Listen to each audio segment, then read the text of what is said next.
Bonjour à tous, je suis heureux de vous retrouver.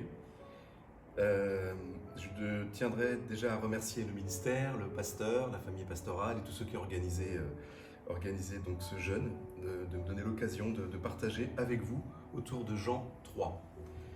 Donc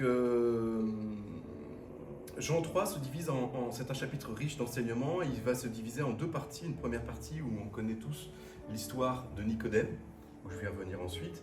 Et ensuite, la deuxième partie, ça parle de Jean-Baptiste, puisque Jésus se met à baptiser. Il y a une comparaison entre Jésus et Jean-Baptiste. On va revenir après.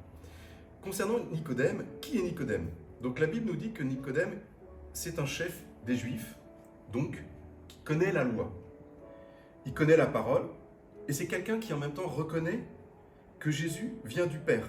Il reconnaît que Jésus est un docteur qui vient de Dieu, qui connaît la loi en même temps. Donc, il vient, ce qui est amusant quand même, c'est de voir qu'il vient pendant la nuit, donc pour ne pas être vu. Et plus tard dans la Bible, il viendra 2 jours devant Jésus, j'allais dire, mais c'est 2 jours en fin de compte devant le sépulcre de Jésus. Donc là, Nicodème, il exprime le besoin de connaître plus Jésus. Mais de connaître du côté de la loi. Quelle est la réponse de Jésus? C'est ça qui est amusant. Pour aller plus loin, Jésus lui dit, pour voir le royaume de Dieu, pour voir les choses de Dieu, c'est une nouvelle naissance qu'il te faut, Nicodème. Waouh, mais moi je me mets 2 minutes à la place de Nicodème, on entend quelqu'un qui nous dit, il faut que tu naisses de nouveau. Qu'est-ce que ça veut dire? Ça représente quoi? Je suis déjà né, comme dit Nicodème d'ailleurs dans sa réponse, du ventre de ma maman. Comment puis-je naître de nouveau?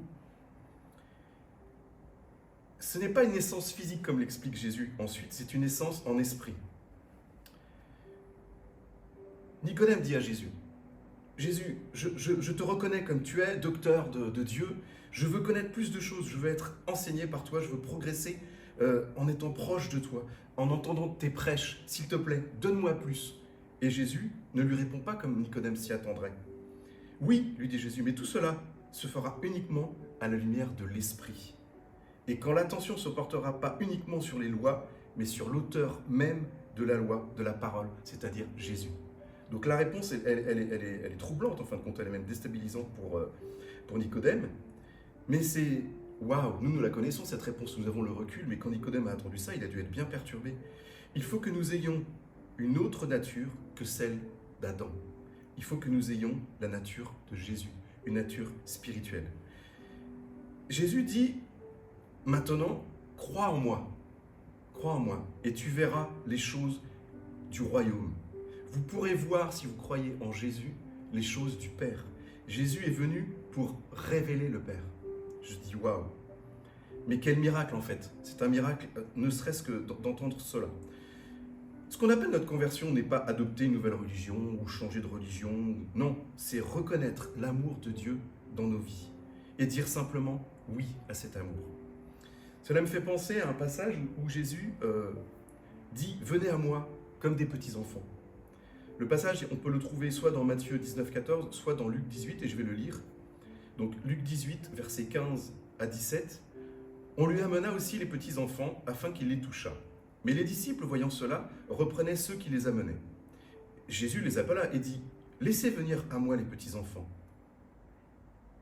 et ne les empêchez pas, car le royaume de Dieu est pour ceux qui leur ressemblent. Je vous le dis en vérité, quiconque ne recevra pas le royaume de Dieu comme un petit enfant n'y entrera point. » Et je trouve que c'est à rapprocher de notre passage. Il faut vraiment qu'on ait cette attitude d'enfant. Quand Jésus répondit à Nicodème, en vérité, je te le dis, si un homme ne naît d'eau et d'esprit, il ne peut entrer dans le royaume de Dieu. Ce qui naît de la chair est chair, ce qui naît de l'esprit est esprit. Ne t'étonne pas que je te dis, il faut que vous naissiez de nouveau. Nicodème est venu en tant qu'homme de loi, mais il doit avoir une autre attitude et venir en tant qu'un enfant en fait, tout simplement. De nombreuses fois autour de nous, nous avons besoin d'être simples par rapport à Jésus. Nous avons vraiment besoin d'être simples. Jésus nous demande de l'écouter, tout simplement. Et nous saurons vivre avec lui à ce moment-là. Nous voyons tellement de vies changer dans ce que nous vivons dans nos vies chrétiennes, de vies changer en Christ. Et après, la parole éclaire par l'Esprit. Certains attendent, ça c'est vrai, c'est une attitude des fois qui n'est pas très compréhensible, mais certains se disent non mais c'est pas le moment, je vais attendre, pas maintenant, je ne me sens pas prêt, j'ai encore des questions dans ma vie, plus tard. on a parlé d'opportunité à la fête de Noël. Non, c'est maintenant. Simplement, laissons tout de côté et venons comme nous sommes, comme des enfants, devant notre Seigneur. La simplicité devant Dieu, c'est tellement beau. Je vais reprendre quelques versets donc de Jean 3 que je trouve plutôt importants. Donc c'est Jean 3, 13 à 17. Personne n'est monté au ciel si ce n'est celui qui est descendu du ciel, le Fils de l'homme qui est dans le ciel. Et comme, donc là Jésus parle de lui, et comme Moïse éleva le serpent dans le désert, il faut de même que le Fils de l'homme soit élevé.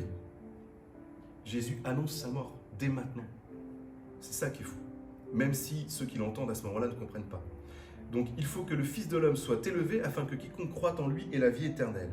Car Dieu, et ça c'est le verset que nous connaissons tous bien, qui résume tellement l'amour de Dieu, car Dieu a tant aimé le monde, qu'il a donné son Fils unique afin que quiconque croit en lui ne périsse point, mais qu'il ait la vie éternelle. Et la suite aussi est très importante. Dieu, en effet, n'a pas envoyé son Fils dans le monde pour qu'il juge le monde, mais pour que le monde soit sauvé par lui. Donc c'est autour de ces versets, c'est plein de choses riches, ce n'est pas que seulement ce verset. Qu'est-ce que la vie de Jésus? C'est la vie d'un... Il est venu, on sait très bien que les Juifs attendaient un roi qui les délivre des Romains. Est-ce qu'il est venu en tant que roi? Non. C'est la vie du Fils bien-aimé qui a obéi de sa naissance à son sacrifice. Pour nous, pour que tout simplement nous puissions être sauvés, comme je le disais déjà tout à l'heure, cette définition de l'amour à travers le salut si merveilleux qui nous est donné par notre Dieu. Je prends Philippiens 2, lequel, existant en forme de Dieu, n'a point regardé comme une proie à arracher d'être égal avec Dieu, mais s'est dépouillé lui-même en prenant une forme de serviteur, en devenant semblable aux hommes, et ayant paru comme un simple homme, il s'est humilié lui-même, se rendant obéissant jusqu'à la mort, même jusqu'à la mort de la croix. Voilà, la vie de Jésus, c'est une vie d'obéissance. Dans la deuxième partie, je vous encourage à la lire, on voit Jean qui reconnaît que Jésus, c'est celui qui l'a annoncé. Et on voit dans Jean 3, verset 30, Jean dit tout simplement à ses disciples qui se sont disputés au sujet de qui est Jean, qui est Jésus, il leur dit juste une chose, il faut qu'il croisse et que je diminue. Et je voudrais que ce soit donc juste pour introduire du coup la prière que nous allons faire ensemble, je vous invite à fermer les yeux. Et en fait, il y a plein de sujets aujourd'hui dans Jean 3 par rapport à l'amour de Dieu qui nous est révélé, par rapport à Jésus.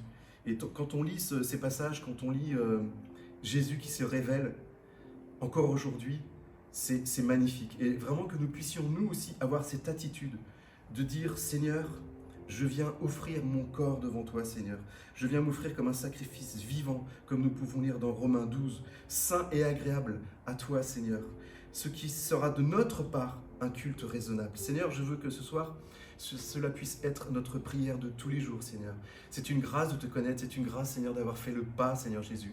Que nous soyons de véritables témoins dans ce monde, Seigneur, pour que Seigneur, ton amour puisse transformer les personnes que nous rencontrons, Seigneur Jésus. Viens, Seigneur Jésus, viens, Seigneur, nous voulons vraiment être cette lumière qui brille dans le monde, nous voulons être ce sel de la terre, Seigneur, parce que tu es venu, Seigneur Jésus, et qu'en esprit, nous avons eu cette nouvelle naissance, Seigneur, en toi. Merci pour qui tu es, Seigneur, à lire, Seigneur, à relire, à étudier tous ensemble, à jeûner, Seigneur Jésus. Nous ne pouvons faire qu'une chose, c'est être dans ta présence, Seigneur Jésus. C'est être ébahi devant toi, Seigneur, ébloui devant ta présence, ébloui par qui tu es, Seigneur. Et je prie pour que vraiment nous puissions vraiment nous ressourcer en toi pendant cette période de jeûne, dans le nom de Jésus. Soyez bénis, je vous fais de gros bisous et je vous aime. À très bientôt. Au revoir.